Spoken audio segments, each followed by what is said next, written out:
ಈ ಸಮಾರಂಭದಲ್ಲಿ ಉಪಸ್ಥಿತರಿರತಕ್ಕಂಥ ರಾಷ್ಟ್ರದ ಮತ್ತು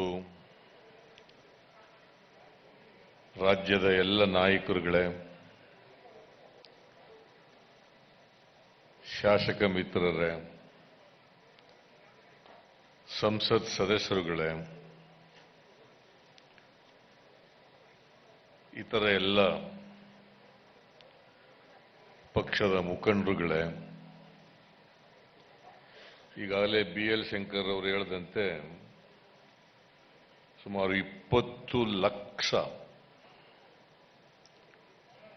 ಪಕ್ಷದ ಕಾರ್ಯಕರ್ತರು ಈ ಕಾರ್ಯಕ್ರಮದಲ್ಲಿ ಪಾಲ್ಗೊಂಡು ವೀಕ್ಷಣೆಯನ್ನು ಮಾಡ್ತಾ ಇದ್ದಾರೆ. ಎಲ್ಲ ಆತ್ಮೀಯ ಬಂಧುಗಳೇ, ಮಾಧ್ಯಮದ ಗೆಳೆಯರೇ, ಸಮಯ ಬಹಳ ಕಡಿಮೆ ಇದೆ. ಹಾಗಾಗಿ ಬಹಳ ದೀರ್ಘ ಭಾಷಣವನ್ನು ಮಾಡಲಿಕ್ಕೆ ಹೋಗಲ್ಲ. ನಾನು ಬಹಳ ಜನರು ಮುಖಂಡರುಗಳು ಮಾತನಾಡಿದ್ದಾರೆ. ಇದೊಂದು ವಿನೂತನವಾದಂಥ ಕಾರ್ಯಕ್ರಮ. ಬಹುಶಃ ದೇಶದ ಇತಿಹಾಸದಲ್ಲಿ ಇಂತಹ ಒಂದು ವಿನೂತನ ರೀತಿಯಲ್ಲಿ ಪದಗ್ರಹಣ ಕಾರ್ಯಕ್ರಮ ನಡೆದಿರ್ತಕ್ಕಂಥದ್ದು ನಾನಂತೂ ಕೇಳಿರಲಿಲ್ಲ. ಇದನ್ನು DK ಶಿವಕುಮಾರ್ ಅವರು ಮತ್ತು 3 ಜನ ಕಾರ್ಯಾಧ್ಯಕ್ಷರುಗಳು ಆಧುನಿಕ ತಂತ್ರಜ್ಞಾನವನ್ನು ಬಳಸಿಕೊಂಡು ಇಂಥ ವಿನೂತನವಾಗಿ ಕಾರ್ಯಕ್ರಮವನ್ನು ಏರ್ಪಾಡು ಮಾಡಿದ್ದಾರೆ. ಸುಮಾರು 20 ಲಕ್ಷ ಕಾರ್ಯಕರ್ತರು ಇದನ್ನು ವೀಕ್ಷಣೆ ಮಾಡಿದ್ದಾರೆ. ಇಡೀ ರಾಜ್ಯಕ್ಕೆ ಒಂದು ಹೊಸ ಸಂದೇಶ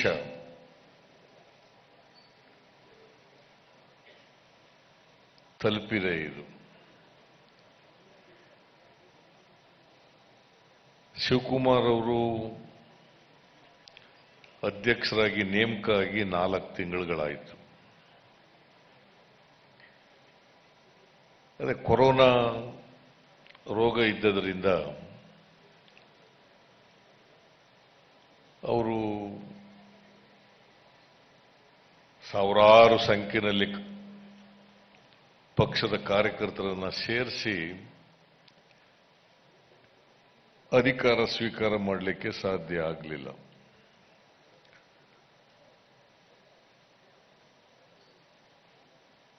ಈಶ್ವರ್ ಖಂಡ್ರೆ ಅವರು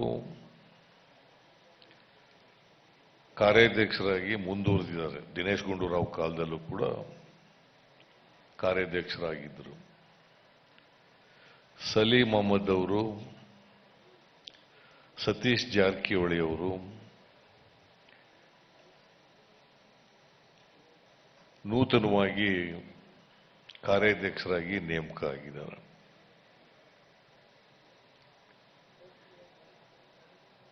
ಈ ಸಂದರ್ಭದಲ್ಲಿ ಪ್ರತಿಜ್ಞಾ ದಿನ ಅಂತೇಳಿ ನಾವೆಲ್ಲರೂ ಕೂಡ ಆಚರಣೆಯನ್ನು ಮಾಡಿದ್ದೀವಿ. ಮತ್ತೊಮ್ಮೆ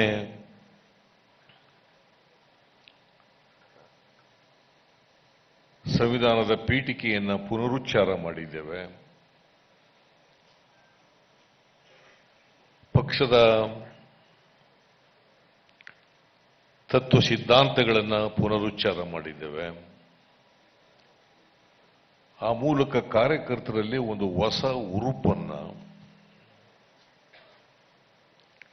ಮೂಡಿಸಲಿಕ್ಕೆ ಪ್ರಯತ್ನ ನಡೆದಿದೆ.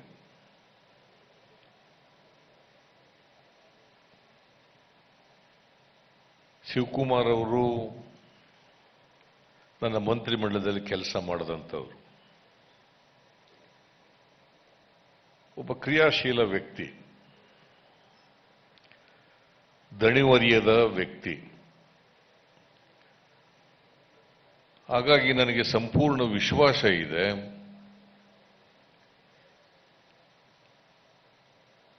ಶಿವಕುಮಾರ್ ಅವರ ನೇತೃತ್ವದಲ್ಲಿ ಅವರ ಜೊತೆಗೂಡಿ ಈಶ್ವರ್ ಖಂಡ್ರೆ, ಸತೀಶ್ ಜಾರಕಿಹೊಳಿ, ಸಲೀಂ ಅಹ್ಮದ್ ಅವರು ಮತ್ತೆ ಬೇರೆ ಎಲ್ಲ ಮುಖಂಡರುಗಳು ಕೂಡ ಸೇರಿ ಕಾಂಗ್ರೆಸ್ ಪಕ್ಷಕ್ಕೆ ಒಂದು ಹೊಸ ಚೈತನ್ಯವನ್ನ,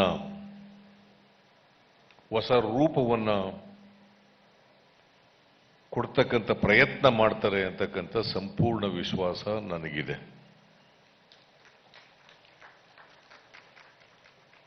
ನಾನು ಈ ಸಂದರ್ಭದಲ್ಲಿ ಇವರನ್ನ ನೇಮಕ ಮಾಡಿದಂಥ ಶ್ರೀಮತಿ ಸೋನಿಯಾ ಗಾಂಧಿ ಅವರನ್ನ, ರಾಹುಲ್ ಗಾಂಧಿ ಅವರನ್ನ, ನಮ್ಮ ರಾಜ್ಯದ ಉಸ್ತುವಾರಿ ವೇಣುಗೋಪಾಲ್ ಅವರನ್ನ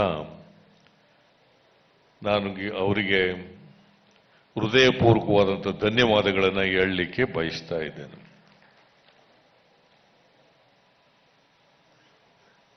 ಇವತ್ತು ಅಧಿಕಾರ ಹಸ್ತಾಂತರ ಆಗಿದೆ. ದಿನೇಶ್ ಗುಂಡೂರಾವ್ ಅವರು ಪಕ್ಷದ ಬಾವುಟವನ್ನು ಈ 4 ಜನರಿಗೆ ಕೊಡೋದ್ರ ಮೂಲಕ ಅಧಿಕಾರ ವರ್ಗಾವಣೆ ಆಗಿದೆ.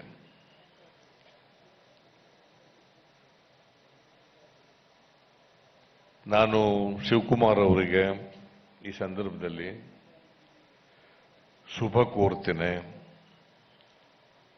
ಅಭಿನಂದನೆಗಳನ್ನು ಹೇಳಲಿಕ್ಕೆ ಬಯಸ್ತಾ ಇದ್ದೇನೆ.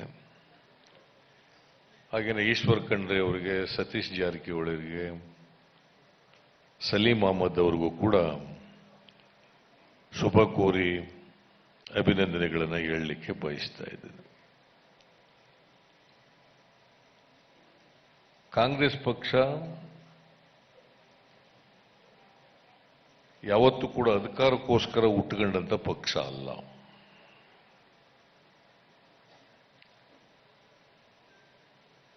ಕಾಂಗ್ರೆಸ್ ಪಕ್ಷ ಅಂತಂದ್ರೆ ಅದು ಒಂದು ಮೂವ್ಮೆಂಟ್, ಅದು ಒಂದು ಚಳುವಳಿ. ಈ ದೇಶದ ರಕ್ಷಣೆಗಾಗಿ ಹುಟ್ಟಿದಂಥ ಪಕ್ಷ.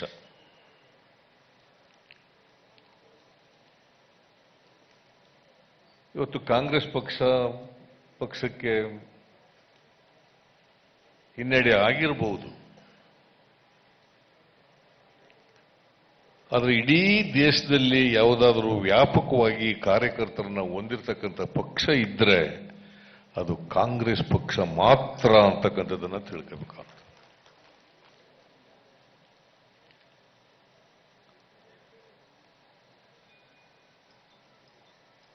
ಹಿನ್ನಡೆಯಾದ ತಕ್ಷಣನೇ ಕಾಂಗ್ರೆಸ್ ಬಹಳ ದುರ್ಬಲವಾಗ್ಬಿಟ್ಟಿದೆ ಅಂತ ಹೇಳಲಿಕ್ಕೆ ಹೋಗಲ್ಲ ನಾನು. ಈಗಾಗಲೇ ಮಾನ್ಯ ಖರ್ಗೆ ಅವರು ಹೇಳಿದ್ರು, ಭಾರತೀಯ ಜನತಾ ಪಕ್ಷಕ್ಕೆ 18 ಕೋಟಿ ಓಟು ಬಂದರೆ ನಮಗೆ 11 ಕೋಟಿ ಓಟು ಬಂದಿದೆ. ನಮಗೆ ಸ್ಥಾನಗಳು ಕಡಿಮೆ ಬಂದಿರಬಹುದು. ಕಳೆದ ಚುನಾವಣೆಯಲ್ಲಿ, ವಿಧಾನಸಭಾ ಚುನಾವಣೆಯಲ್ಲಿ 2018ರಲ್ಲಿ ಶೇಕಡಾವಾರು ನಮಗೆ ಬಂದಿದ್ದಂಥ ಮತಗಳು 38.14%. ಭಾರತೀಯ ಜನತಾ ಪಕ್ಷಕ್ಕೆ ಬಂದಿದ್ದಂಥ ಓಟುಗಳು 36.34. ಅಂದ್ರೆ ನಮಗೆ ಜನರ ಬೆಂಬಲ ಹೆಚ್ಚಾಗಿತ್ತು. ಅದರ ಸಂಖ್ಯೆಯಲ್ಲಿ ನಾವು ಭಾರತೀಯ ಜನತಾ ಪಕ್ಷಕ್ಕಿಂತ ಕಡಿಮೆ ಆಯಿತು. ಯಾವ ಪಕ್ಷಕ್ಕೂ ಕೂಡ ಈ ರಾಜ್ಯದ ಜನ ಸಂಪೂರ್ಣ ಆಶೀರ್ವಾದವನ್ನ ಮಾಡಲಿಲ್ಲ. ನಾವು ಒಳ್ಳೆ ಕೆಲಸಗಳನ್ನೇನೋ ಮಾಡಿದ್ದು. ನಾನು ಇವತ್ತು ಎಲ್ಲ ನಮ್ಮ ಮಂತ್ರಿಮಂಡಲದ ಎಲ್ಲ ಸದಸ್ಯರು ಕೂಡ ಅವರವರಿಗೆ ಕೊಟ್ಟಿದ್ದ ಜವಾಬ್ದಾರಿಯನ್ನ ಸಮರ್ಥವಾಗಿ ನಿರ್ವಹಿಸಿದ್ರು. ಎಲ್ಲ ಭರವಸೆಗಳನ್ನು ಕೂಡ ಈಡೇರಿಸಿದ್ದವು. ಯಾವುದಾದರೂ ಸರ್ಕಾರ 100ಕ್ಕೆ 100 ಭರವಸೆಗಳನ್ನು ಈಡೇರಿಸಿರ್ತಕ್ಕಂಥ ಯಾವುದಾದ್ರು ಸರ್ಕಾರ ಇದ್ರೆ ಅದು ನಮ್ಮ ಸರ್ಕಾರ ಅಂತಕ್ಕಂಥದ್ದನ್ನ ನಾವೆಲ್ಲರೂ ಕೂಡ ಹೆಮ್ಮೆಯಿಂದ ಹೇಳ್ಕೋಬೇಕಾಗ್ತದೆ. ಆದರೂ ಅಪಪ್ರಚಾರಗಳಿಂದ ಭಾರತೀಯ ಜನತಾ ಪಕ್ಷ ಮತ್ತು ಜೆಡಿಎಸ್ನವರ ತಂತ್ರಗಾರಿಕೆಗಳಿಂದ ನಾವು ಬಹುಮತವನ್ನು ಪಡೆಯಲಿಕ್ಕೆ ಸಾಧ್ಯ ಆಗಲಿಲ್ಲ. ಆದರೆ ಇವತ್ತು ನಾವು ಮಾಡಿದಂಥ ಕಾರ್ಯಕ್ರಮಗಳನ್ನು ಜನ ಎಲ್ಲ ಕಡೆ ಜ್ಞಾಪಕ ಮಾಡ್ಕೊತಾ ಇದ್ದಾರೆ. ನಾನು ನಿಮಗೆ ಒಂದು ಮಾತು ಹೇಳಬೇಕು ಅಂತಂದ್ರೆ, ಮನಮೋಹನ್ ಸಿಂಗ್ರವರು ಪ್ರಧಾನಮಂತ್ರಿ ಆಗಿದ್ದ ಸಂದರ್ಭದಲ್ಲಿ ಫುಡ್ ಸೆಕ್ಯೂರಿಟಿ ಆಕ್ಟ್ ತರದೇ ಹೋಗಿದ್ರೆ, ಉದ್ಯೋಗದ ಹಕ್ಕನ್ನು ಕೊಡ್ತಕ್ಕಂಥ ಮಹಾತ್ಮ ಗಾಂಧಿ ಉದ್ಯೋಗ ಖಾತ್ರಿ ಯೋಜನೆಯನ್ನು ತರದೇ ಹೋಗಿದ್ರೆ, ಈ ದೇಶದಲ್ಲಿ ಕೊರೋನಾ ಬಂದಿದೆಯಲ್ಲ, ಇಂಥ ಪರಿಸ್ಥಿತಿನಲ್ಲಿ ದೇಶ ಯಾವ ಕೆಳಮಟ್ಟಕ್ಕೆ ಹೋಯ್ತಾ ಇತ್ತು, ಜನ ಎಷ್ಟು ಸಂಕಷ್ಟವನ್ನ ಅನುಭವಿಸಬೇಕಾಗ್ತಾ ಇತ್ತು ಅನ್ನೋದನ್ನ ನಾವು ಊಹಿಸ್ಕೊಳ್ಳಿಕ್ಕೂ ಕೂಡ ಸಾಧ್ಯ ಆಗಲ್ಲ.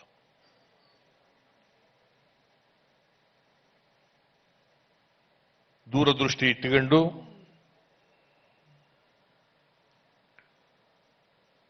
ಈ ಕಾರ್ಯಕ್ರಮಗಳನ್ನ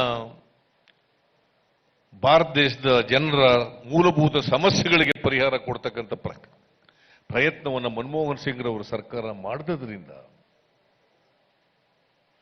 ಇವತ್ತು ಜನರಿಗೆ ಕೆಲಸ ಕೊಡಲಿಕ್ಕೆ, ಊಟ ಕೊಡಲಿಕ್ಕೆ ಸಾಧ್ಯ ಆಗಿದೆ.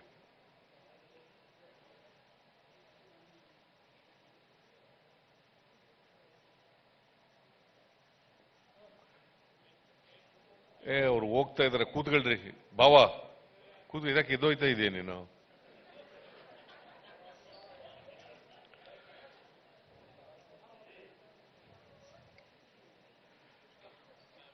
ಯಾವ ಪರಿಸ್ಥಿತಿಗೆ ನಾವು ಹೋಗ್ತಿದ್ದೋ ಅಂತಕ್ಕಂಥದ್ದನ್ನು ಕೂಡ ಇವತ್ತು ನಾವು ಊಹೆ ಮಾಡ್ಕೊಳ್ಳಿಕ್ಕೆ ಸಾಧ್ಯ ಆಗಲ್ಲ. ಕೊರೋನಾ ರೋಗ ಬಂದ ಮೇಲೆ ನಮ್ಮ ದೇಶಕ್ಕೆ ಕಾಲಿಟ್ಟು ಜನವರಿ 30, 2020ನೇ ಇಸ್ವಿ ಈ ರೋಗ ಸಂಪೂರ್ಣವಾಗಿ ವಾಸಿ ಮಾಡಲಿಕ್ಕೆ ಸಾಧ್ಯ ಇಲ್ಲ. ಕಾರಣ ಯಾಕಪ್ಪ ಅಂತಂದ್ರೆ ಇದಕ್ಕೆ ಔಷಧಿ ಇಲ್ಲ. ಆದರೆ ಇದನ್ನ ಹರಡದಂತೆ ತಡೆಗಟ್ಟಲಿಕ್ಕೆ ಸಾಧ್ಯ ಆಯ್ತಿತ್ತು. ಇದನ್ನ ಈ ಕೆಲಸ ಮಾಡೋದ್ರಲ್ಲಿ ಸಂಪೂರ್ಣವಾಗಿ ಕೇಂದ್ರ ಸರ್ಕಾರ ನರೇಂದ್ರ ಮೋದಿಯವರು, ಇಲ್ಲಿ ರಾಜ್ಯ ಸರ್ಕಾರ ಯಡಿಯೂರಪ್ಪನವರು ಸಂಪೂರ್ಣ ವಿಫಲರಾಗಿದ್ದಾರೆ. ಅಕಾಲಿಕವಾಗಿ ಲಾಕ್ಡೌನ್ ಮಾಡಿದ್ರು. ಈಗ ಮಾಡಬೇಕಾಗಿದ್ದದನ್ನ ಮಾರ್ಚ್ ತಿಂಗಳು ಮಾಡಿದ್ರು, 90 ದಿನಗಳ ಕಾಲ. ಇವತ್ತು ಬಹಳ ವೇಗವಾಗಿ ರೋಗ ಹರಡ್ತಾ ಇದೆ. ಅವರ ತಪ್ಪು ನಿರ್ಧಾರಗಳಿಂದ, ಸಿದ್ಧತೆಗಳನ್ನು ಮಾಡ್ಕೊಳ್ಳದೇನೆ ಲಾಕ್ಡೌನ್ ಅನ್ನು ಘೋಷಣೆ ಮಾಡದ್ರಿಂದ, ಲಾಕ್ಡೌನ್ ಮಾಡಿದಾಗ ಈ ದೇಶದ ಬಡವರಿಗೆ, ಕಾರ್ಮಿಕರಿಗೆ ಅವ್ರ ಕೈಗೆ ದುಡ್ಡನ್ನು ಕೊಡದೇ ಇದ್ದದ್ರಿಂದ ಲಕ್ಷಾಂತರ ಜನ ಇವತ್ತು ಕಷ್ಟಕ್ಕೆ ಸಿಗಾಕಬೇಕಾಯಿತು. ನರೇಂದ್ರ ಮೋದಿಯವರು ಏಪ್ರಿಲ್ 14ರವರೆಗೆ ₹1 ಬಿಡುಗಡೆ ಮಾಡಲಿಲ್ಲ. ಆಮೇಲೆ ಸುಳ್ಳು ಘೋಷಣೆಯನ್ನ ಮಾಡಿದ್ರು. 20 ಲಕ್ಷ ಕೋಟಿ ಎಕನಾಮಿಕ್ ಸ್ಟಿಮ್ಯುಲಸ್.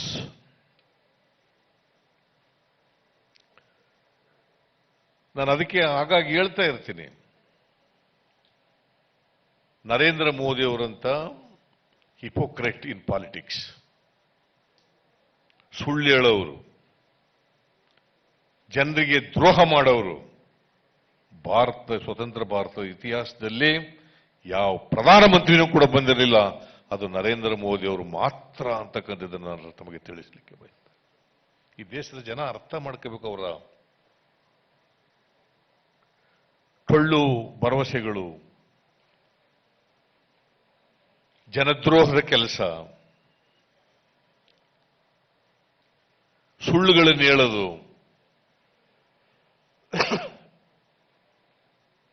ಯಾವ ಪ್ರಧಾನಮಂತ್ರಿನೂ ಕೂಡ ಈ ರೀತಿಯಾಗಿ ನಡ್ಕೊಂಡಿರಲಿಲ್ಲ ಸ್ವತಂತ್ರ ಭಾರತದಲ್ಲಿ.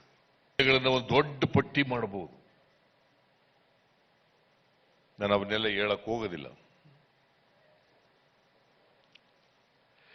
ಆ 20 ಲಕ್ಷ ಸ್ಟಿಮ್ಯುಲಸ್ ಅಂತ ಘೋಷಣೆ ಮಾಡಿದ್ರಲ್ಲ, ಅದರಲ್ಲಿ 1,86,000 ಕೋಟಿ ಮಾತ್ರ cash outflow from the central treasury. ಉಳಿದವೆಲ್ಲ ಕ್ಯಾಶ್ ಔಟ್ಫ್ಲೋ ಇಲ್ಲ. ಅವ್ರು ಖರ್ಚು ಮಾಡಿದ್ದು GDP-ನಲ್ಲಿ not even 1% of the GDP of the country, not even 1%. ಇದು ನಾನು ಹೇಳೋದಲ್ಲ, ಅನೇಕ ಇಂಡಿಪೆಂಡೆಂಟ್ ಏಜೆನ್ಸಿಗಳು ಅದನ್ನ ಹೇಳಿದಾವೆ. ನಾವು ಹೇಳಿದ್ರೆ ವಿರೋಧಕ್ಕೋಸ್ಕರ ಹೇಳಿದಾಗ ಆಗ್ತದೆ. Not even 1%. ಜಗತ್ತಿನಲ್ಲಿ ಅನೇಕ ರಾಷ್ಟ್ರಗಳು 10%, 20%, 30% ವರೆಗೂ ಕೂಡ ಅವರ GDP ಹೀಗೆ ಈ ಕೊರೋನಾ ರೋಗಕ್ಕೆ ನಿಯಂತ್ರಣ ಮಾಡಲಿಕ್ಕೆ ಖರ್ಚು ಮಾಡೋದು.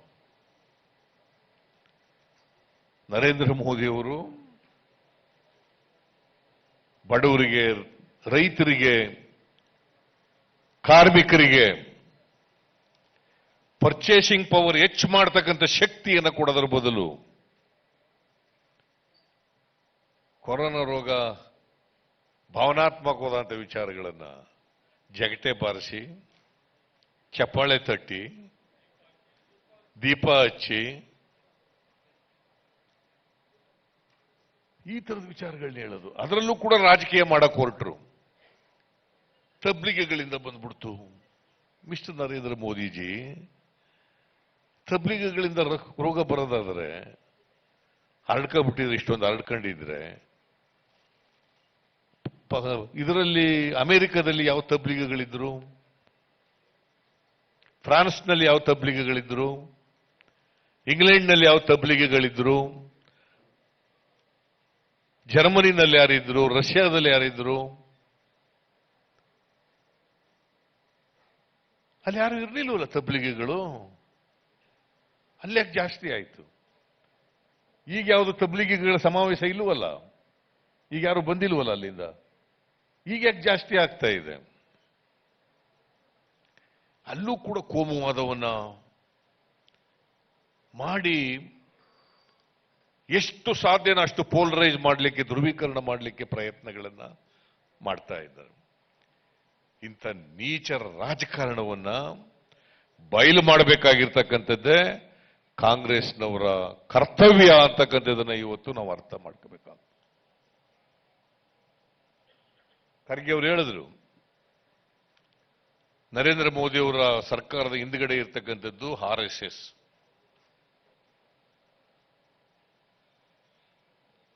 RSSನ ಧ್ಯೇಯೋದ್ದೇಶಗಳಿದ್ದವಲ್ಲ,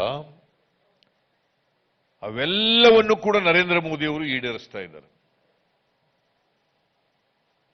ಯಾವುದೇ ಎಕನಾಮಿಕ್ ಪ್ರೋಗ್ರಾಮ್ಸ್ ಇಲ್ಲ,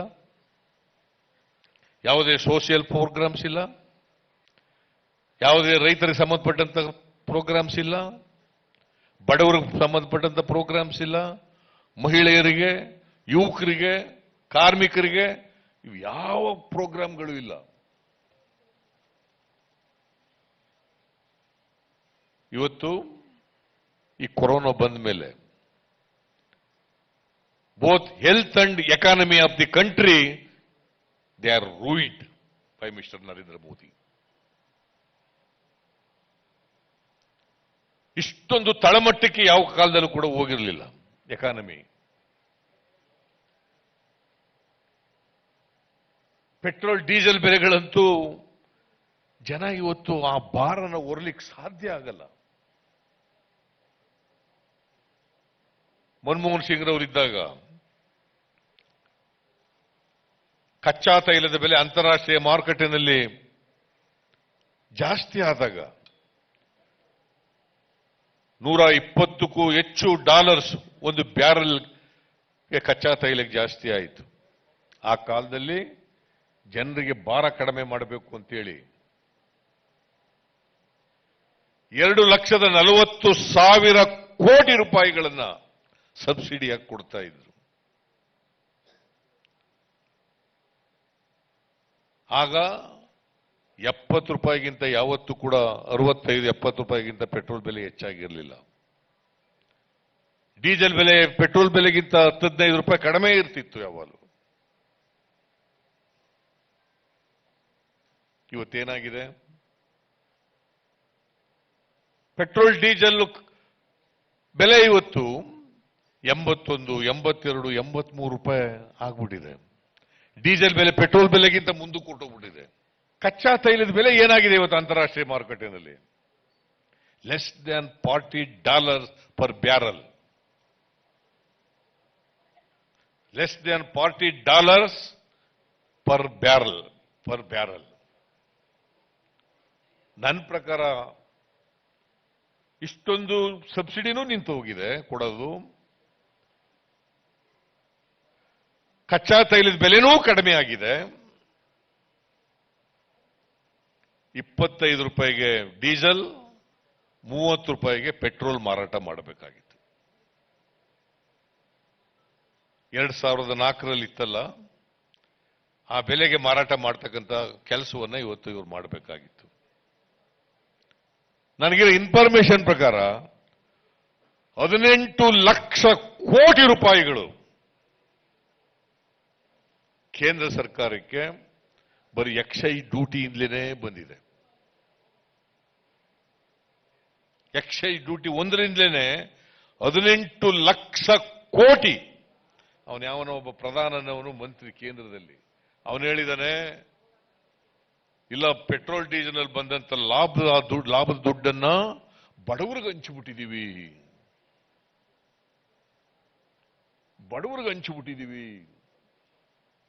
ಸೊ ಅಡ್ಮಿಟೆಡ್ಲಿ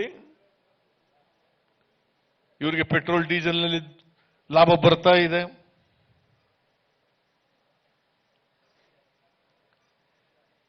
ಅಷ್ಟು 18 ಲಕ್ಷ ಕೋಟಿ ರೂಪಾಯಿಗಳು ಕೂಡ ಎಲ್ಲ ಗ್ರಾಹಕರಿಗೆ ವರ್ಗಾವಣೆ ಆಗ್ಬೇಕಾಗಿತ್ತು. ಐ ಡೋಂಟ್ ನೋ ಯಾಕೆ ಜನ ಇವತ್ತು ಸುಮ್ಮನೆ ಕೂತಿದ್ದಾರೆ ಅಂತ ನನಗೆ ಆಶ್ಚರ್ಯ ಆಗ್ತಾ ಇದೆ.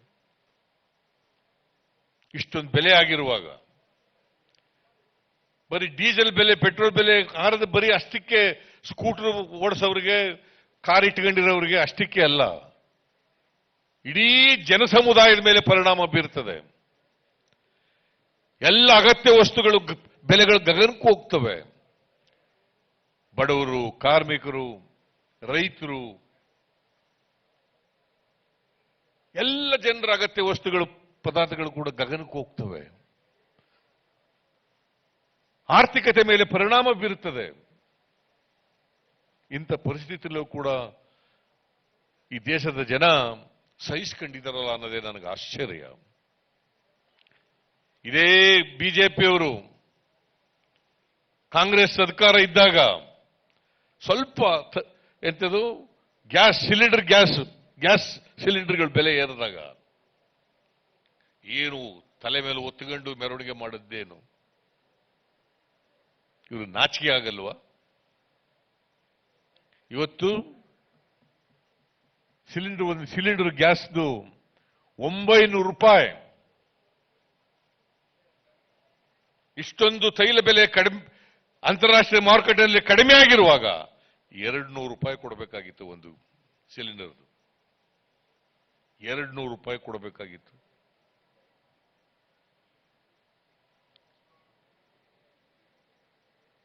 ಇವತ್ತು ನಾವು ದೇಶ ಉಳಿಸ್ಲಿಕ್ಕೋಸ್ಕರವಾಗಿ ಕಾಂಗ್ರೆಸ್ ಉಳಿಸ್ಲಿಕ್ಕೋಸ್ಕರ ಕಾಂಗ್ರೆಸ್ ಉಳಿಬೇಕು, ಉಳಿಯುತ್ತದೆ. ಅದಕ್ಕಿಂತ ಮುಖ್ಯವಾಗಿ ದೇಶ ಉಳಿಸ್ತಕ್ಕಂಥ ಕೆಲಸವನ್ನ ಮಾಡಬೇಕಾಗ್ತದೆ.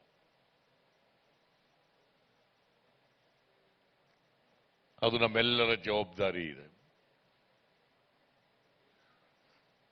ನಮ್ಮೆಲ್ಲ ಕಾರ್ಯಕರ್ತರ ಜವಾಬ್ದಾರಿ ಇದೆ.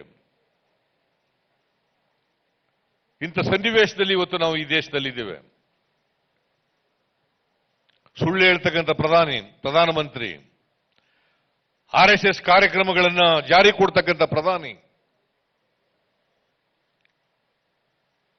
ಜನರಿಗೆ ದ್ರೋಹ ಮಾಡ್ತಕ್ಕಂಥ ಪ್ರಧಾನಿ ಇವತ್ತು ದೇಶದಲ್ಲಿದ್ದಾರೆ. ಎಲ್ಲಿವರೆಗೆ ಭಾರತೀಯ ಜನತಾ ಪಕ್ಷ ಅಧಿಕಾರದಲ್ಲಿ ಇರ್ತದೆ, RSSನವರು ಬ್ಯಾಕ್ ಶೀಟ್ ಡ್ರೈವಿಂಗ್ ಮಾಡ್ತಾರೆ, ಅಲ್ಲಿವರೆಗೆ ಈ ದೇಶದ ಬಡವರು, ದಲಿತರು, ಹಿಂದುಳಿದವರು, ನಿರುದ್ಯೋಗಿಗಳು, ಮಹಿಳೆಯರು, ಕಾರ್ಮಿಕರು ಇವರಿಗೆ ನ್ಯಾಯ ಸಿಗ್ಲಿಕ್ಕೆ ಸಾಧ್ಯ ಇಲ್ಲ ಅಂತಕ್ಕಂಥದನ್ನ ತಿಳ್ಕೋಬೇಕಾಗ್ತದೆ. ಯಾಕಂದ್ರೆ ಅವರಿಗೆ ಬಡವರ ಬಗ್ಗೆ, ರೈತರ ಬಗ್ಗೆ, ದಲಿತರ ಬಗ್ಗೆ, ಕಾರ್ಮಿಕರ ಬಗ್ಗೆ ಯಾವ ಕಾಳಜಿನೂ ಇಲ್ಲ. ಸಂವಿಧಾನದ ಬಗ್ಗೆ ಗೌರವ ಇದ್ರೆ ತಾನೆ ಕಾಳಜಿ ಬರೋದು. ಇವತ್ತು ನಾವು ಸಂವಿಧಾನದ ಪೀಠಿಕೆಯನ್ನು ಪುನರುಚ್ಚಾರ ಮಾಡಿದ್ದೀವಿ. ಅವರು ಸಂವಿಧಾನದ ಬಗ್ಗೆ ಗೌರವ ಇಲ್ಲ, ಬದ್ಧತೆ ಇಲ್ಲ. ಇವತ್ತೇನಾದರೂ ಸಂವಿಧಾನಕ್ಕೆ ಬದ್ಧವಾಗಿ ಕೆಲಸ ಮಾಡ್ತಕ್ಕಂಥ ಯಾವುದಾದ್ರೂ ಪಕ್ಷ ದೇಶದಲ್ಲಿದ್ರೆ ಅದು ಕಾಂಗ್ರೆಸ್ ಪಕ್ಷವೇ ಮಾತ್ರ ಅಂತಕ್ಕಂಥದ್ದನ್ನು ಅರ್ಥ ಮಾಡ್ಕೋಬೇಕಾಗ್ತದೆ. ಕಾಂಗ್ರೆಸ್ ಪಕ್ಷ ಅಂತಂದ್ರೆ ನಮ್ಮೆಲ್ಲರ ಜವಾಬ್ದಾರಿ. ನಾವೆಲ್ಲರೂ ಕೂಡ ಸಂವಿಧಾನವನ್ನು ಗೌರವಿಸ್ತಕ್ಕಂಥವ್ರು, ಅದಕ್ಕೆ ಪುನರುಚ್ಚಾರ ಮಾಡಿರ್ತಕ್ಕಂಥದ್ದು. ನಾವು ಮತ್ತೆ ಮತ್ತೆ ಪ್ರಸ್ತಾಪ ಮಾಡಬೇಕು. ಅವರಿಗೆ ಅನ್ಯ ಧರ್ಮಗಳಲ್ಲಿ ಸಹಿಷ್ಣುತೆ ಇಲ್ಲ. ಅವರಿಗೆ ಸಂವಿಧಾನದ ಮೂಲ ತಿರುಳಿರದೆ ಇನ್ನೊಂದು ಧರ್ಮದ ಬಗ್ಗೆ ಸಹಿಷ್ಣುತೆಯನ್ನ ಬೆಳೆಸ್ಕೊಳ್ತಕ್ಕಂಥದ್ದೇ ತಿರುಳು. ಒಂದು ಧರ್ಮದವರನ್ನ ಇನ್ನೊಂದು ಧರ್ಮದವರ ವಿರುದ್ಧ ಎತ್ಕಡ್ತಕ್ಕಂಥ ಕೆಲಸವನ್ನ ವ್ಯವಸ್ಥಿತವಾಗಿ ಮಾಡಿ ದೇಶವನ್ನ ಒಡಿತಕ್ಕಂಥ, ಜನರ ಮನಸ್ಸುಗಳನ್ನು ಒಡಿತಕ್ಕಂಥ ಪ್ರಯತ್ನವನ್ನು ಮಾಡ್ತಾ ಇದ್ದಾರೆ. ಅಬ್ರೋಗೇಷನ್ ಆಫ್ 370, ಪುಲ್ವಾಮಾ, CAA, NRC ಇವೆಲ್ಲ ಮಾಡೋದು ಇದೇ ಉದ್ದೇಶ. ಇದು ಬಿಟ್ಟು ಬೇರೆ ಏನ್ ಮಾಡಿದ್ದಾರೆ ಇವರು? ತಬ್ಲಿ, ಈ ರೋಗ ಇರುವಂತ ಕಾಲದಲ್ಲೂ ಕೂಡ ತಬ್ಲಿಗಳಿಂದ ರೋಗ ಹರಡ್ಕೊಂಡ್ಬಿಟ್ಟದೆ.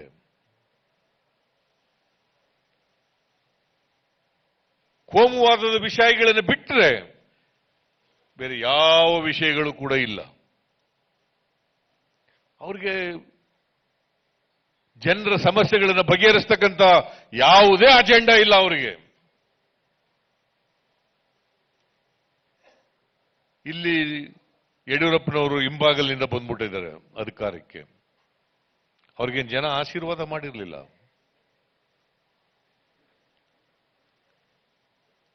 ರಮೇಶ್ ಕುಮಾರ್ ಸ್ಪೀಕರ್ ಆಗಿದ್ರು. ಹೇಗೆ ನಾವು ಅಧಿಕಾರ ಕಳ್ಕೊಂಡು ಅನ್ನೋದು ಗೊತ್ತಿದೆ. ಯಾಕಂದ್ರೆ ಅವರು MLAಗಳು ಕ್ರಾಸ್ ಮಾಡಿದ್ರಲ್ಲ, ಡಿಸ್ಕ್ವಾಲಿಫಿಕೇಶನ್ ಆದೇಶ ಹೊರಡಿಸ್ತವ್ರು. ಸುಪ್ರೀಂ ಕೋರ್ಟ್ನಲ್ಲಿ ಅದನ್ನು ಎತ್ತಿಡಿದರು.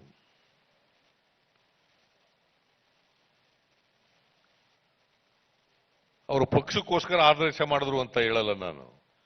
ಸಂವಿಧಾನಬದ್ಧವಾಗಿ, ಕಾನೂನುಬದ್ಧವಾಗಿ ಆದೇಶವನ್ನು ಮಾಡಿದ್ರು. ಆ ಕಾರಣದಿಂದಲೇ ಸುಪ್ರೀಂ ಕೋರ್ಟ್ ಅದನ್ನು ಎತ್ತಿಡಲಿಕ್ಕೆ ಸಾಧ್ಯ ಆಯಿತು. ಅದಕ್ಕೂ ಅಪಪ್ರಚಾರಗಳನ್ನು ಮಾಡಿದ್ರು.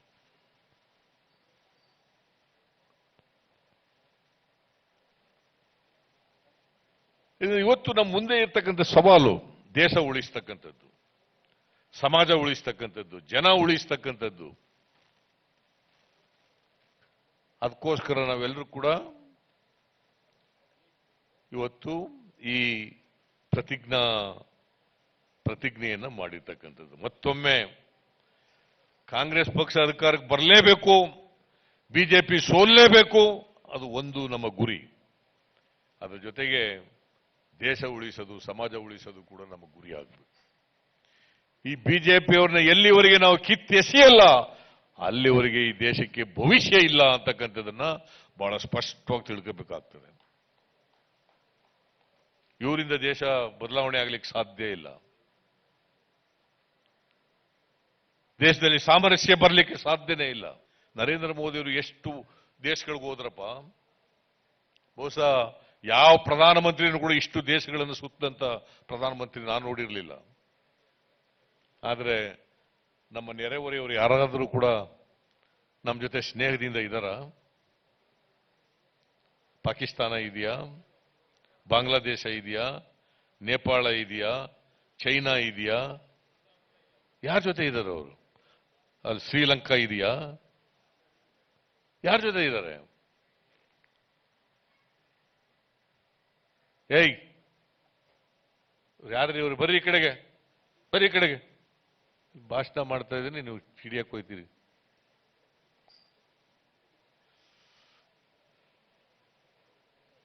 ಯಾರಾದ್ರೂ ದೇಶ ಇದೆಯಾ?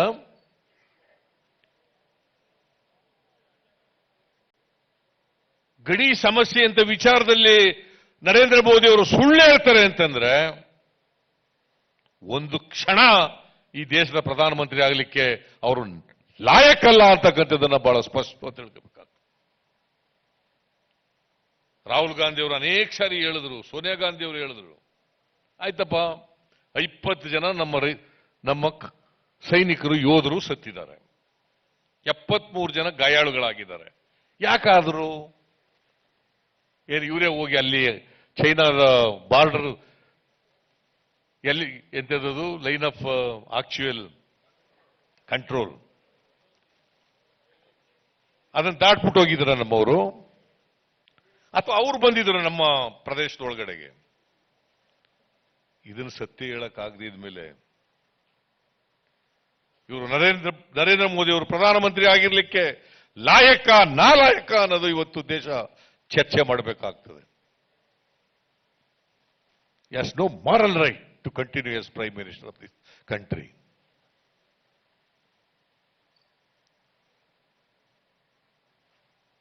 ಇವತ್ತು ಎಲ್ಲ ಜನರು ಕೂಡ ನರಳ್ತಾ ಇದ್ದಾರೆ. ಈ ಯಡಿಯೂರಪ್ಪನವರಿಗೆ ಅನೇಕ ಸಾರಿ ನಾವು ನಿಯೋಗವಾಗಿ, ನಾನು, ಡಿ ಕೆ ಶಿವಕುಮಾರ್, ರಮೇಶ್ ಕುಮಾರ್, ಬಹಳ ಜನ ಹೋಗಿ, ಉಗ್ರಪ್ಪ, ನಾವೆಲ್ಲ ಹೋಗಿ ಹೇಳೋದು ಹಿಂಗಿಂಗ್ ಮಾಡ್ರಿ ಅಂತ ಹೇಳೋದು. ಒಂದು ಸಲಹೆಯನ್ನು ಕೂಡ ಮಾಡಲಿಲ್ಲ. ನಾನು ಒಂದು 20 ಲೆಟರ್ ಬರೆದಿರಬಹುದು,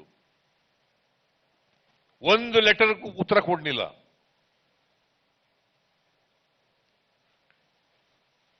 ಇವತ್ತು ಕಮ್ಯುನಿಟಿಗೆ ಸ್ಪ್ರೆಡ್ ಆಗ್ಬಿಟ್ಟದೆ ಈ ಕೊರೋನಾ ರೋಗ, ಕಮ್ಯುನಿಟಿ ಸ್ಪ್ರೆಡ್ ಆಗ್ಬಿಟ್ಟದೆ. ಇನ್ನು July, August, September, October, November, December ಇಲ್ಲಿವರೆಗೂ ಇನ್ನು ಎಚ್ಚೆತ್ತಲೇ ಹೋಗ್ತಾ ಇರ್ತದೆ. ಇವ್ರ ಕಂಟ್ರೋಲ್ ಮಾಡಕ್ಕಾಗ್ಲಿಲ್ಲ. ಅಧಿಕಾರ ಬಿಟ್ಟು ತೊಲಗಿ ಅಂದ್ರೆ ತೊಲಗೋದು ಇಲ್ಲ. ಹಿಂಬಾಗಲಿಂದ ದುಡ್ಡು ಖರ್ಚು ಮಾಡಿ ಕೊಂಡ್ಕೊಬಿಟ್ಟು ವ್ಯಾಪಾರ ಮಾಡ್ಕೊಂಡು ಬಂದು ಕೂತ್ಬಿಟ್ಟವ್ರೆ. ನಿಮಗೆ ಎಷ್ಟಲಿವರೆಗೆ ಆಗಿದೆ ಅಂತಂದ್ರೆ ಭ್ರಷ್ಟಾಚಾರ, ಕರ್ನಾಟಕದ ಇತಿಹಾಸದಲ್ಲಿ ಇಂಥ ಭ್ರಷ್ಟಾಚಾರ, ಭ್ರಷ್ಟ ಸರ್ಕಾರ ಯಾವಾಗಲೂ ಕೂಡ ಬಂದಿರಲಿಲ್ಲ. Irrigation department, PWD department, rural development department, urban development department, ಎಲ್ಲೆಲ್ಲಿ ಅಭಿವೃದ್ಧಿಗಳು ನಡೀತವೆ, ಮತ್ತೆ ಪವರ್ ಡಿಪಾರ್ಟ್ಮೆಂಟು, ಇಷ್ಟಿಷ್ಟು ದುಡ್ಡು ಕೊಟ್ರೇನೆ not only Congress JDS MLAs, ಪಾಪ MLAಗಳು ವಿಧಿ ಇಲ್ಲದೇನೆ ದುಡ್ಡು ಕೊಟ್ಬಿಟ್ಟು ಗ್ರಾಂಟ್ಸ್ ತಗೋಬರಬೇಕಂತ ಪರಿಸ್ಥಿತಿ ನಿರ್ಮಾಣ ಆಗಿದೆ. Never before. ನನಗೆ ಒಬ್ಬ ಬಿಜೆಪಿ XMLA ಸಿಕ್ಕಿದ್ದ. ಅವ್ರು ಹೇಳ್ದ, ಸರ್ ನಾನೇ 5% ಕೊಟ್ಬಿಟ್ಟು ತಗೊಬಂದಿದ್ದೀನಿ ಸರ್ ದುಡ್ಡನ್ನ ಅಂತ. 5% ತಗೊಬಂದಿದ್ದೀನಿ ದುಡ್ಡು ಕೊಟ್ಬಿಟ್ಟು ಅಂತ. ಅವರು ಬಿಜೆಪಿ ಜಿಲ್ಲಾ ಅಧ್ಯಕ್ಷ, ಎಕ್ಸ್ MLA. ಇಂಥ ಲಜ್ಜಿಗೆಟ್ಟು ಭ್ರಷ್ಟ ಸರ್ಕಾರ ಕರ್ನಾಟಕದ ಇತಿಹಾಸದಲ್ಲಿ ಯಾವ ಕಾಲದಲ್ಲೂ ಕೂಡ ಬಂದಿರಲಿಲ್ಲ. ಕಾಂಗ್ರೆಸ್ ಪಕ್ಷಕ್ಕೆ ಒಂದು ಇತಿಹಾಸ ಇದೆ. ಕಾಂಗ್ರೆಸ್ ಪಕ್ಷಕ್ಕೆ ಜನಪರವಾದಂಥ ಕಾಳಜಿ ಇದೆ. ಈ ದೇಶದ ಇವತ್ತು ಅಭಿವೃದ್ಧಿ ಇಷ್ಟೆಲ್ಲ ಬೆಳವಣಿಗೆ ಆಗಿದ್ರೆ ಅದು ಬಿಜೆಪಿಯಿಂದ ಅಲ್ಲ. ತಂತ್ರಜ್ಞಾನ ಬೆಳೆದಿದ್ರೆ, ಇವತ್ತು ಇದೆಲ್ಲ ಉಪಯೋಗಿಸ್ಕೊಂಡು ತಂತ್ರಜ್ಞಾನ ಬೆಳೆದಿದ್ರೆ ಇದಕ್ಕೆ ಕಾಂಗ್ರೆಸ್ ಪಕ್ಷವೇ ಕಾರಣವೇ ಹೊರತು ಭಾರತೀಯ ಜನತಾ ಪಕ್ಷ ಅಲ್ಲ. ಏನಿದೆ ಅವರು, what is their contribution to this country? ಸುಳ್ಳು ಹೇಳೋದು, ವೈಭವೀಕರಿಸೋದು, ಇವ್ರಿಗೇನ್ ವಾಟ್ ದೇಶದ ಸ್ವಾತಂತ್ರ್ಯ ಹೋರಾಟದಲ್ಲಿ ಏನ್ ಕೊಡುಗೆ ಇವ್ರದು? Absolutely nothing. ಯಾರು ಹೋರಾಟ ಮಾಡಿ ಜೈಲಿಗೆ ಹೋಗಿದ್ರೆ ಇವರು? ಜೈಲಿಗೆ ಹೋಗದಿದ್ದವ್ರನ್ನು ಜೈಲಿಗೆ ಹೋಗಿದ್ರು. ಗಾಂಧಿ ಕೊಂದಂತ ಪಕ್ಷ ಇವರು.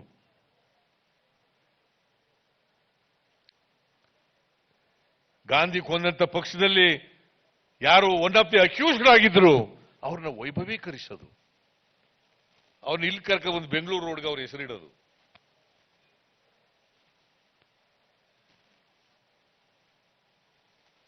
ಯಾವಾಗ ಇವರು ದೇಶಕ್ಕೋಸ್ಕರ ತ್ಯಾಗ ಬಲಿದಾನ ಮಾಡಿರ್ತಕ್ಕಂಥದ್ದು? ಇವತ್ತು ಏನಾದರೂ ತ್ಯಾಗ ಬಲಿದಾನ ಮಾಡಿದ್ರೆ ಮಹಾತ್ಮ ಗಾಂಧೀಜಿಯಿಂದ ಹಿಡಿದು ರಾಜೀವ್ ಗಾಂಧಿ ಅವರಿಗೆ, ಇಂದಿರಾ ಗಾಂಧಿ ಅವರಿಗೆ ಆ ಪರಂಪರೆ ಇರೋದು ಕಾಂಗ್ರೆಸ್ ಪಕ್ಷಕ್ಕೆ ಹೊರತು ಭಾರತೀಯ ಜನತಾ ಪಕ್ಷಕ್ಕಲ್ಲ. ತ್ಯಾಗ ಬಲಿದಾನ ಅನ್ನೋದವ್ರಿಗೆ ಗೊತ್ತೇ ಇಲ್ಲ. ಈ ನರೇಂದ್ರ ಮೋದಿ ಅವರು ನೋಡಿ, ಈಗ ಈ ಕೊರೋನಾ ಬಂತಲ್ಲ ಅವತ್ತಿನಿಂದ ಈಚೆ ಮನೆ ಬಿಟ್ಟು ಈಚೆಗೆ ಬಂದಿಲ್ಲ ಪುಣ್ಯಾತ್ಮ. ಎಲ್ಲರೂ ನೋಡಿದಿರ ಅವ್ರನ್ನ?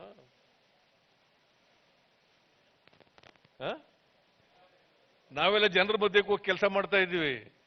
ಈ ಆಸಾಮಿ ಆ ಪ್ರೈಮ್ ಮಿನಿಸ್ಟರ್ ಮನೆ ಬಿಟ್ಟು ಈಚೆಗೆ ಬಂದಿಲ್ಲ. ಜೀವ ಭಯದಿಂದ ಬದುಕ್ತಾ ಇದ್ದಾರೆ ನೋಡಿ ಇವರು, ಜೀವ ಉಳಿಸ್ಕೊಳ್ಳಿಕ್ಕೋಸ್ಕರ. ಇಂಥವರಿಂದ ನಾವು ತ್ಯಾಗ ಬಲಿದಾನ ನಿರೀಕ್ಷೆ ಮಾಡಕ್ ಸಾಧ್ಯ ಆಗ್ತದ?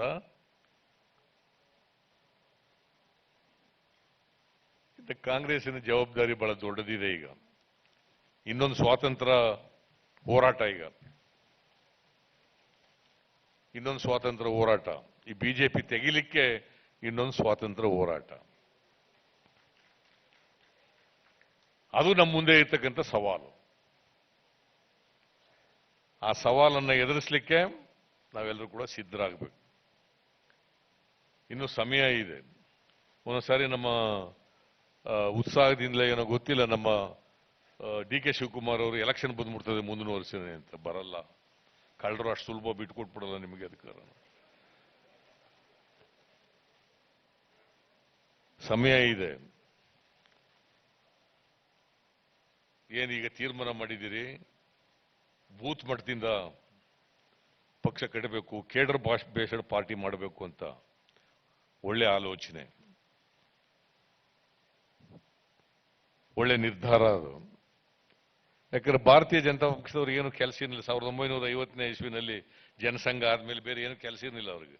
RSS ಕ್ಯಾಡರ್ ಇತ್ತು, ಆಮೇಲೆ ಅದನ್ನೇ ಕ್ಯಾಡರ್ ಆಗಿ ಬಿಜೆಪಿ ಕ್ಯಾಡರ್ ಮಾಡ್ಕೊಂಡ್ರು, ಹಿಂಗೆ ಮುಂದುವರ್ಕೊಂಡು ಹೋಗ್ತದೆ.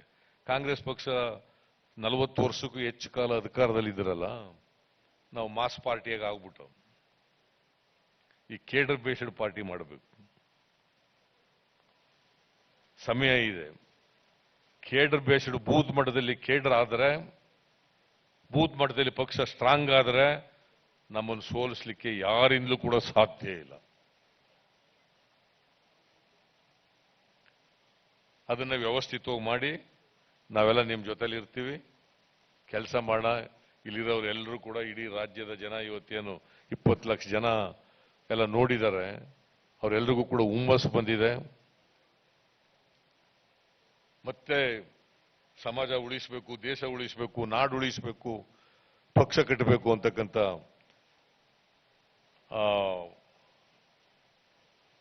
ವಿಶ್ವಾಸ ಇವತ್ತು ಎಲ್ಲರಲ್ಲೂ ಕೂಡ ಬೆಳೆದು ಬರ್ತಾ ಇದೆ. ಪಕ್ಷ ಕಟ್ಟೋಣ. ಇನ್ನೂ ಹಾಳು ಮಾಡ್ತಾರೆ ದೇಶನ. ಇನ್ನು 4 ವರ್ಷ ನರೇಂದ್ರ ಮೋದಿ ಅವರು ಇನ್ನೆಲ್ಲಿವರೆಗೆ ತಗೊಂಡು ಹೋಗ್ತಾರೋ, ಎಷ್ಟು ಹಾಳು ಮಾಡ್ಬಿಡ್ತಾರೋ ಹೇಳಕ್ಕಾಗಲ್ಲ. ಯಡಿಯೂರಪ್ಪನವರು ಅವ್ರೇನು ಪಾಪ ಕೆಲಸ ಮಾಡಕ್ಕಿಲ್ಲ. ಬಿಕಾಸ್ ಒಬ್ರು ಡಿಫ್ಯಾಕ್ಟೋ ಚೀಫ್ ಮಿನಿಸ್ಟರ್, ಒಬ್ರು ಡಿ ಜೂರೆ ಚೀಫ್ ಮಿನಿಸ್ಟರ್ ಇರೋರು ಕರ್ನಾಟಕದಲ್ಲಿ. ಲೂಟಿ ಹೊಡೆಯೋದು ಒಂದೇ ಕೆಲಸ, ಬೇರೆ ಏನಿಲ್ಲ. ಕಾಂಗ್ರೆಸ್ ಪಕ್ಷ ಮುಂದಿನ ಚುನಾವಣೆಯಲ್ಲಿ 100ಕ್ಕೆ 100 ಬಂದೇ ಬರ್ತದೆ. ಅದರ ಬಗ್ಗೆ ಯಾರು ಸಂಶಯ ಇಟ್ಕೋಬೇಕಾದಂತ ಅಗತ್ಯ ಇಲ್ಲ. ಅಂತ ವಾತಾವರಣ ಅವರೇ ಕ್ರಿಯೇಟ್ ಮಾಡ್ತಾರೆ.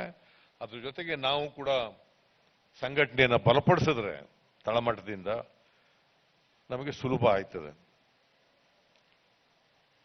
ರಾಜ್ಯದ ಈ ಕೊರೋನಾ ಆದಮೇಲೆ ರಾಜ್ಯದ ಮೂಲೆಗೆ ಹೋಗೋಣ. ನಮ್ಮ ಸಾಧನೆಗಳು, ಕಾಂಗ್ರೆಸ್ ಸರ್ಕಾರದ ಸಾಧನೆಗಳು, ಕೇಂದ್ರ ಮತ್ತು ರಾಜ್ಯ, ನಮ್ಮ ಸರ್ಕಾರದ ಸಾಧನೆಗಳು, ಅವರ ವೈಫಲ್ಯಗಳು ಜನರ ಮುಂದೆ ಇಡ್ತಕ್ಕಂಥ ಪ್ರಯತ್ನ ಮಾಡೋಣ.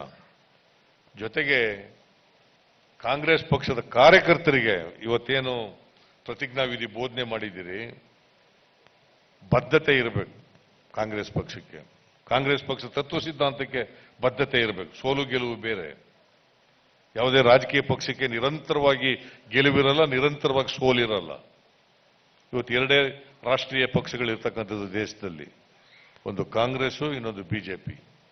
ಕಮ್ಯುನಿಸ್ಟ್ ಪಾರ್ಟಿಗಳೆಲ್ಲ ಹೋಗಿ ಶಕ್ತಿ ಕಳ್ಕೊಂಡ್ಬಿಟ್ಟಿದ್ದಾವೆ. ಈಗ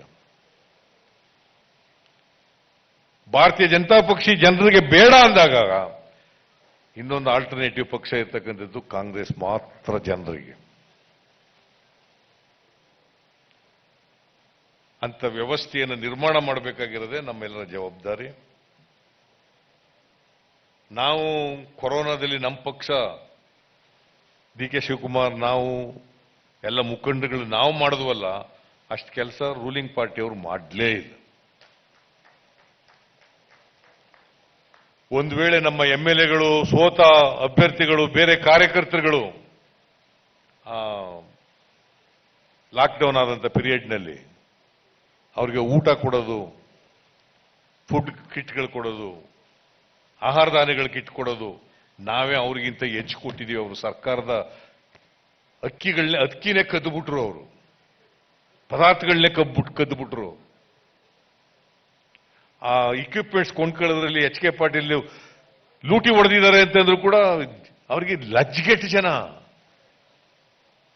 ಅದನ್ನ ಸ್ಪೀಕರ್ ಮೂಲಕ ಪಾಪ ಅವ್ರನ್ನ ಬಳಸ್ಕೊಳ್ಳಲಿಕ್ಕೆ ಪ್ರಯತ್ನ ಮಾಡ್ತಾರೆ. ಇಂಥ ನಾಚಿಗೆಟ್ಟ ಜನ, ಲಜ್ಜೆಗೆಟ್ಟ ಜನ, ಕೋಮುವಾದಿಗಳು, ಇವ್ರನ್ನ ನಾವು ಅಧಿಕಾರದಿಂದ ತೆಗೆದೇ ಹೋದರೆ ಈ ದೇಶದ ಹಿತದೃಷ್ಟಿಯಿಂದ ಬಹಳ ಕೆಟ್ಟದಾಗ್ತದೆ. ಅದರಿಂದ ನಾವು ತೆಗೆಯಕ್ಕೆ ಎಲ್ಲ ಪ್ರಯತ್ನ ಮಾಡೋಣ. ಈಗೇನು ಉತ್ಸಾಹ ಇದೆ ಡಿ ಕೆ ಶಿವಕುಮಾರ್ಗೆ, ಮತ್ತೆ 3 ಜನ, ಇನ್ನು ಶಿವಕುಮಾರ್ಗಿಂತ ವಯಸ್ಸು ಕಮ್ಮಿ ಇದೆಯಾ ಏನಪ್ಪ ಸತೀಶ್ ನಿನಗೆ? ಇಬ್ರು ಒಂದೇನಾ? ಇವ್ರಿಗಿಬ್ರಿಗೂ ಸ್ವಲ್ಪ ಕಡಿಮೆ ಇದೆ. ಇನ್ನು ವಯಸ್ಸಿದೆ ನಿಮಗೆ. ಯಾಕಂದ್ರೆ ಯಾವಾಗಲೂ ಶಿವಕುಮಾರ ಯುವ ನಾಯಕ ಅಂತಾರೆ. ಅದು ಸ್ವಲ್ಪ ಇನ್ನೂ ಹೆಚ್ಚು ನಿಮಗೆ ಇದು ಕೊಡ್ಲಿ, ಚೈತನ್ಯ ಕೊಡ್ಲಿ ಅಂತ ಹೇಳಿ ನಾವೆಲ್ಲ ನಿಮ್ಮ ಜೊತೆಗಿದ್ದೀವಿ ಅಂತ ಹೇಳ್ತಾ, ಕರ್ನಾಟಕದಲ್ಲಿ ಪಕ್ಷ ಅಧಿಕಾರಕ್ಕೆ ತರಲಿಕ್ಕೆ, ಈ ರಾಜ್ಯ ಉಳಿಸಲಿಕ್ಕೆ ಪ್ರಾಮಾಣಿಕ ಪ್ರಯತ್ನ ಮಾಡೋಣ ಅಂತ ಹೇಳ್ತಾ, ಮತ್ತೊಮ್ಮೆ ನಿಮ್ಮೆಲ್ಲರಿಗೂ ಕೂಡ 4 ಜನರಿಗೆ ಅಭಿನಂದನೆಗಳನ್ನು ಹೇಳಿ ಶುಭ ಕೋರಿ ನಾನು ಮಾತು ಮುಗಿಸ್ತೇನೆ. ನಿಮ್ಮೆಲ್ಲರಿಗೂ ನಮಸ್ಕಾರ.